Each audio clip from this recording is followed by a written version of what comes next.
अस्सलामुअलैकुम नाजरीन, आज मैं अल्लाह की रहमत बहाना ढूंढती है, इससे मुतालिक चंद बातें आपकी खिदमत में पेश करूंगी। अल्हम्दुलिल्लाह अल्हम्दुलिल्लाह अल्हम्दुलिल्लाहि रब्बिल आलमीन वस्सलातु वस्सलाम अला सय्यिदिल मुरसलीन व अला आलिहि व अस्हाबिहि अजमईन, अम्मा बाद। कुरान करीम में मुस्तकिल एक सूरत सूरतुर रहमान के नाम से मौसूम है, जिसे कुरान की जीनत करार दिया गया है। इसका आगाज भी सिफत रहमान के जिक्र से हुआ है और पूरी सूरत में इब्तिदा से इंतहा तक इसी सिफत के समरात व नमूनों का बयान है। इसके अलावा बहुत से मुकामात पर गुनाहगारों, गुनाहों और जहन्नुम की सजाओं के जिक्र के बाद अल्लाह रब्बुल इज़्ज़त ने अपने गफूर रहीम होने की सराहियत फरमाई है। एक जगह फरमाया गया, वरब्बुकल गफूरु ज़ुर्रहमा, तुम्हारा रब बहुत बख्शने वाला और बड़ी रहमत वाला है। एक हदीस में आप सल्लल्लाहु अलैहि वसल्लम ने फरमाया कि अल्लाह ताला फरमाता है, मेरी रहमत मेरे गज़ब पर गालिब रहती है। मुख्तलिफ अहदीस में ये सराहत मिलती है कि अल्लाह रब्बुल इज़्ज़त ने अपनी रहमत के 100 हिस्से फरमाए हैं, उनमें से 99 हिस्से अपने पास आलम आखिरत के लिए रोक लिए और एक हिस्सा दुनिया में भेज दिया। इंसानों, जिनों, हयावानात में जो बाहम मोहब्बत और ताल्लुक उन्स पाया जाता है, वो इसी एक हिस्से रहमत का असर है।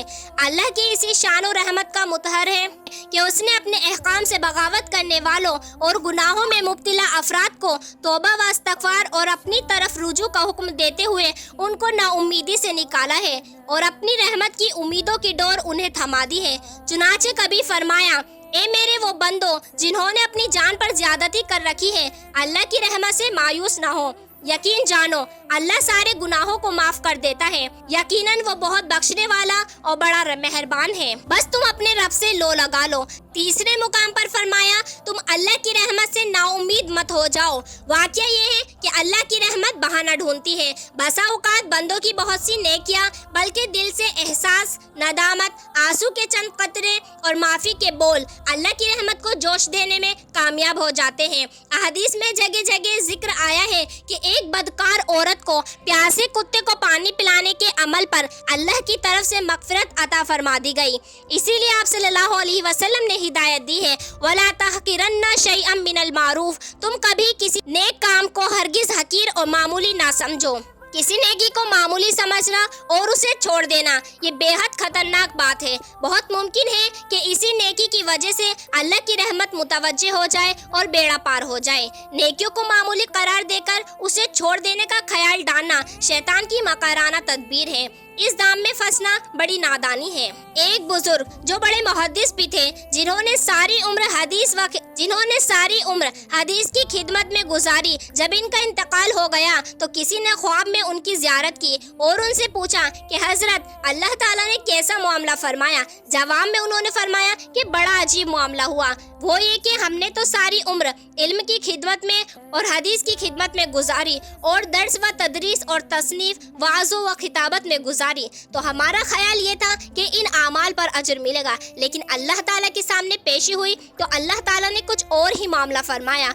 वो ये कि अल्लाह ताला ने मुझसे फरमाया कि हमें तुम्हारा एक अमल बहुत पसंद आया। वो ये कि एक दिन तुम हदीस शरीफ लिख रहे थे, जब तुमने अपना कलम दवाब में डुबोकर निकाला तो उस वक्त एक प्यासी मक्खी आकर उस कलम की नोक पर बैठ गई और स्याही चूसने लगी। तुम्हें इस मक्खी पर तरस आ गया। तुमने सोचा कि ये मक्खी अल्लाह की मखलूक है और प्यासी है, ये स्याही पी ले तो फिर मैं कलम से काम करूंगा। चुनाचे इतनी देर के लिए तुमने अपनी कलम रोक लिया और उस वक्त तक कलम से कुछ नहीं लिखा जब तक वो मक्खी उस कलम पर बैठकर स्याही चूसती रही। ये अमल तुमने खालिस मेरी रजामंदी के खातिर किया, इसलिए इस अमल की बदौलत हमने तुम्हारी मग़फ़िरत फरमा दी और जन्नतुल फिरदौस अता कर दी। देखिए, हम तो ये सोच कर बैठे हैं कि वाज करना, फतवा देना, तहज्जुद पढ़ना, तसनीफ करना वगैरह ये बड़े बड़े आमाल है, लेकिन वहाँ एक प्यासी मक्खी को पानी पिलाने का अमल कबूल किया जा रहा है और दूसरे बड़े अमाल का कोई तज़किरा नहीं। हालांकि अगर गौर किया जाए तो जितनी देर कलम रोक रखा था,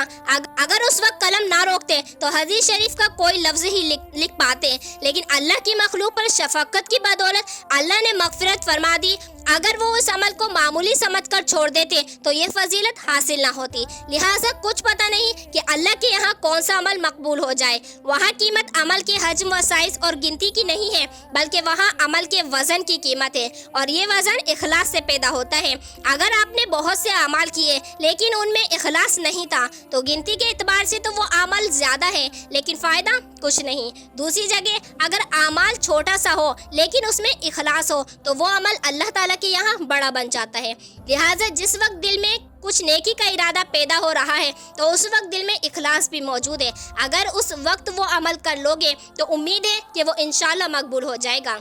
अहदीस में ये वाक़या बयान हुआ है कि क़यामत के दिन अल्लाह रब्बुल इज़्ज़त दो बंदों को बुलाएगा और उनसे फरमाएगा कि तुमने दुनिया में बेशुमार गुनाह किए हैं, अब तुम्हारा ठिकाना जहन्नुम है, जाओ जहन्नुम में जाओ। उसके बाद उस हुक्म को सुनकर उनमें से एक बहुत तेजी से जहन्नुम की तरफ चल पड़ेगा और दूसरा धीरे धीरे चलेगा और बार बार मुड़कर अल्लाह की तरफ देखेगा। अल्लाह ताला उन दोनों को वापस बुलाएंगे और पहले शख्स से सवाल करेंगे कि मैंने तुमको जहन्नुम में जाने का हुक्म दिया तो तुम तेजी से चल पड़े, इसकी क्या वजह थी? वो बोलेगा, ए मेरे रब, मैंने दुनिया में आपका हर हुक्म तोड़ा, अब आपने ये आखिरी हुक्म दिया तो मैंने सोचा कि अब इस हुक्म को नहीं तोड़ूंगा, इसलिए मैं तेजी से चल पड़ा। अल्लाह ताला दूसरे से फरमाएंगे कि तुम बार बार मुड़कर क्यों देख रहे थे? वो अर्ज करेगा, आपकी रहमत की उम्मीद में। बस ये सुनकर अल्लाह ताला दोनों से राजी हो जाएंगे और जन्नत का फैसला फरमा देंगे। एक मजलिस में अल्लाह की वुसअत का जिक्र करते हुए रसूलुल्लाह सल्लल्लाहु अलैहि वसल्लम ने फरमाया कि सबसे आखिर में जो गुनहगार जहन्नुम से निकाला जाएगा उसकी निगाह जन्नत की नेमतों और रौनकों पर पड़ेगी। तो थोड़ी देर चुप रहने के बाद बिला आखिर वो कहेगा, ए मेरे रब, मुझे जन्नत के करीब, दरवाजे के करीब कर दीजिए। अल्लाह ताला फरमाएगा, क्या थोड़ी देर पहले तुम ये अहदो पैमान नहीं कर चुके थे कि अब कुछ और मुतालबा नहीं करोगे? वो बंदा बोलेगा, ए मेरे रब, मुझे अपनी मखलूकात में सबसे ज्यादा महरूम व बदनसीब मत बनाइए। अल्लाह ताला फरमाएगा, अगर तुम्हारी ये बात मान ली जाए तो कुछ और मुतालबा नहीं करोगे? वो कहेगा, मैं आपकी इज्जत की कसम और अहद करता हूँ कि कुछ और मुतालबा नहीं करूँगा। फिर उसे जन्नत के दरवाजे के करीब पहुँचा दिया जाएगा। अब वो करीब से जन्नत की मनाजिर और नेमतों को देखेगा तो बेइख्तियार कहने लगेगा, ए मेरे रब, मुझे जन्नत में दाखिल कर दीजिए। अल्लाह ताला फरमाएगा, ए फर्जंदे आदम, ताज्जुब है, तू कितना अहद व शिकने है, क्या तुमने ये अहद व पैमान नहीं किया था कि तुम्हें जो कुछ दिया जाएगा इसके सिवा कुछ और नहीं मांगोगे? इस पर वो बंदा बोलेगा, ए मेरे रब, मुझे सबसे ज्यादा महरूम ना बनाए। ये सुनकर अल्लाह ताला की रहमत जोश में आएगी। अल्लाह ताला हंसेगा, राजी हो जाएगा और उसे जन्नत में दाखिल होने की इजाजत अता कर देगा।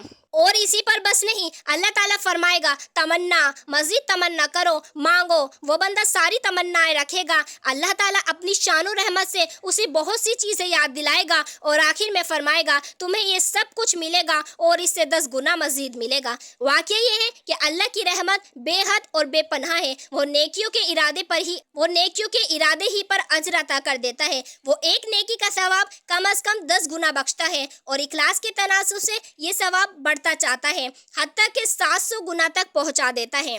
फिर उसकी रहमत मौजज़न हो तो जिसे चाहता है उससे भी ज्यादा अता फरमाता है। वो फरमाता है कि मैं अपने बंदे के गुमान के मुताबिक मामला करता हूँ। मैं अपने बंदे के साथ होता हूँ जब वो मुझे याद करता है। अगर वह मुझे अपने दिल में याद करता है तो मैं भी उसे अपने दिल में याद करता हूँ। अगर वो मुझे मजमे में याद करता है तो मैं भी उसे ज़्यादा बेहतर मजमे में याद करता हूँ। जो मुझसे एक बालिश करीब आता है मैं उससे एक हाथ करीब हो जाता हूँ। जो मुझसे एक हाथ करीब आता है मैं उससे 2 हाथ करीब आता हूँ। जो मेरे पास चलता हुआ आता है मैं उसके पास दौड़ता हुआ आता हूँ। जो शख्स पूरी रोए ज़मीन के बराबर गुनाह करके भी मेरे पास आएगा, अगर वो शिर्क से बचता रहा तो मैं उस पर अपनी रहमत और मगफिरत की मुकम्मल बारिश बरसा दूंगा। सुभान अल्लाह। ज़रूरत मेरे प्यारे मुसलमान भाइयों और बहनों, ज़रूरत इस बात की है कि हम अपना दामन मुराद अल्लाह की रहमतों से माला माल करने की फ़िक्र करें, अपनी गफलतों से बाज आए, अपने रब को मनाने की कोशिश करें और ईमान की पुख्तगी के साथ अपने दिलों में अल्लाह का खौफ पैदा करें। इसी तदबीर से हम यकीनी तौर पर अल्लाह की रहमत अपनी तरफ मुतवज्जे करा सकते हैं और अपनी बिगड़ी संवार सकते हैं। वमा अलैना इल्लल बलागुल मुबीन। अस्सलामु अलैकुम वरहमतुल्लाहि वबरकातुहू।